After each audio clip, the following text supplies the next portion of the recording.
Bonjour. Ma pensée ce matin est un sujet que je n'ai pas du tout maîtrisé, mais que j'avais à cœur de partager avec vous. Chaque été, nous essayons de faire une semaine de pause. Ce n'est pas pour faire du tourisme, ce n'est pas pour se dépayser, sauf peut-être mentalement, en regardant une émission sur Hawaï, par exemple. Non, mais c'est un temps à part, déconnecté, ensemble avec mon mari, de préférence autour de notre anniversaire de mariage fin juillet. L'objectif est de se retrouver, se ressourcer, se requinquer. On fait exprès de lever le pied de l'accélérateur de la vie. Souvent, on dit « je ne trouve pas le temps de le faire ». Mais à ce sujet, Dieu nous a bien dit qu'il faut créer le temps de se reposer. L'essence du repos se trouve en fait dans la Bible, mais il faut être intentionnel pour sa démarche, pour y arriver. Que faire? Bon, j'ai trouvé 4 choses qui m'ont beaucoup aidé cet été. Première chose, approchez-vous de Jésus de manière plus focalisée et plus réceptive. Venez à moi, vous tous qui êtes fatigués et chargés, et je vous donnerai du repos. C'est le fameux passage dans Matthieu 11, 28 à 30. Recevez mes instructions, disait Jésus. Vous trouverez du repos pour vos âmes. Quelle promesse merveilleuse! C'est pertinent pour la vie, certes, mais aussi pendant une pause. Par exemple, je porte un énorme fardeau pour mon pays, pour le peuple de Dieu, pour Israël. Cela se manifeste principalement dans l'intercession. Je ne dis pas qu'il faut cesser d'intercéder pendant une pause, mais surtout de prolonger le temps d'écoute et d'encaisser les révélations en dehors des gros sujets de prière qui peuvent nous accaparer si facilement. Deuxième point, rappelez-vous des bienfaits de l'Éternel. Ce matin, j'ai lu encore le psaume 116, écrit par le roi David au milieu des épreuves, ce qui a fait écho à mon cœur. Il dit ceci dans versets 5 à 7. « L'Éternel est miséricordieux et juste. Notre Dieu est plein de compassion. L'Éternel garde les simples. J'étais malheureux et il m'a sauvé. Mon âme retourne à ton repos. Car l'Éternel t'a fait du bien. » Vous savez, vous pouvez confier les situations que vous gérez à Dieu et dire à votre âme de revenir au repos. Ça va vous faire du bien. Troisième chose que j'ai découvert, devenez plus conscient de sa présence dans les défis. Moïse avait la mission de sortir le peuple d'Égypte et monter vers la terre promise où coulait le lait et le miel, ce qui signifie abondance, fertilité, prospérité.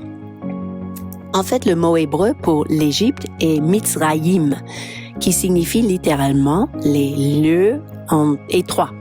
Les lieux étroits. En d'autres termes, une vie d'esclavage en Égypte est limitée et oppressive. Tandis que vivre en liberté dans la terre promise est large et spacieux, avec le potentiel d'être productive et généreuse. Le lait venait des animaux qu'il fallait élever, le miel des dattes venait des plantes qu'il fallait cultiver dans la terre promise. Un repos nous fait passer par la suite dans une vie plus productive où Dieu peut richement bénir les œuvres de nos mains. En vue de cette promesse, la Bible révèle un échange très parlant dans Exode 33, 13 à 14. Moïse a prié « Maintenant, Seigneur, si j'ai trouvé grâce à tes yeux, fais-moi connaître tes voies. » Et Dieu lui répond « Je marcherai moi-même avec toi et je te donnerai du repos. » C'est-à-dire que quand on bouge, c'est à fond la caisse, car Dieu est avec nous. Quand on fait du combat, c'est avec son autorité, car Dieu est avec nous. Quand on fait face aux géants dans la terre promise, c'est sans peur, car Dieu est avec nous.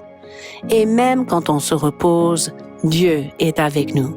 Là où Dieu s'installe et règne, il nous donne non seulement la force d'agir, mais aussi la confiance de se reposer. Et point numéro 4, demeurer sous la protection divine. Vous savez, dès qu'on sort de la volonté de Dieu, on n'est plus sous sa protection, sa couverture. Il est important de consulter le Seigneur et de suivre ses directives. Et cela se trouve dans Psaume 91, verset 1. Celui qui demeure sous l'abri du Très-Haut repose à l'ombre du Tout-Puissant. Demeurez en Jésus et votre âme sera libérée de l'angoisse. de l'inquiétude. Le repos n'est pas l'absence des ennemis, mais l'assurance que notre Dieu est notre bouclier, notre forteresse et notre défenseur. Vous savez donc, les amis, le repos est prévu dans le programme de Dieu pour ses enfants. Finalement, la notion de vacances n'est pas trop biblique. Le terme repos sabbatique est plus aligné à la parole de Dieu. Donc, ma conclusion est la suivante. Quand le Seigneur dit « lève-toi », on obéit par la foi. Quand Dieu dit « va de l'avant », on obéit par la foi. Quand Dieu dit « repose-toi », on obéit par la foi. N'oubliez pas Hébreux 4, 9 à 11 qui parle de ce repos de sabbat réservé au peuple de Dieu.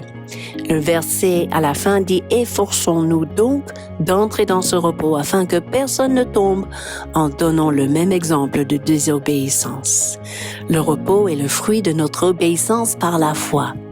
J'espère que cela va vous aider. À bientôt!